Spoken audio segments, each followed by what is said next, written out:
राज्य सरकार गोमाता सुरक्षा जो रेडियम बेल्ट रो प्रयोग आज चली से ही परिप्रेक्षी रे आज सीबीडीओ कलेक्टर सर एसपी सर आंचलिक परिवहन आरटीओ सर सबू आम मिसिकी आज पूरा मालकानगिरी सहर रे आमे बुली बुलिकी जो माने स्ट्रे कैटल्स माने बुलुछंती तांको आमे रेडियम बेल्ट रो प्रयोग करूछु। रेडियम बेल्ट रो प्रयोग रो मेन तात्पर्य होछु केमिति से माने एक्सीडेंट रो सम्मुखीन न हुंती आउ सबु सेफ्टी रे थांतु जेते कैटल गोवंश अछंती से माने सेफ्टी रे थांतु सेटा हमर मेन उद्देश्य।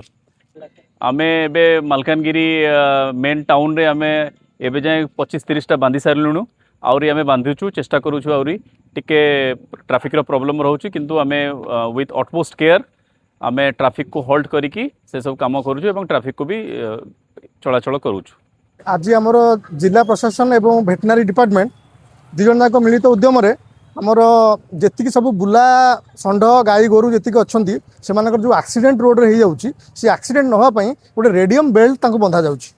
जहाँफल से माने जो माने सब गाड़ी नहीं जाऊे से कौन हम से आम लाइटा रिफ्लेक्ट कर जो बेल्टा जहाँफल से दूर देखिपारे और एक्सीडेंट को आम कम कर we can prevent the accident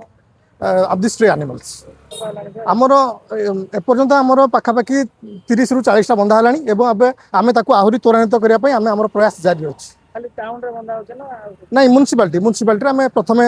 start करछु तापरे देखा जिवो आउ केते यार सुफल नै कि आमे ताकू आगु को आमे बढ़ी परिबा।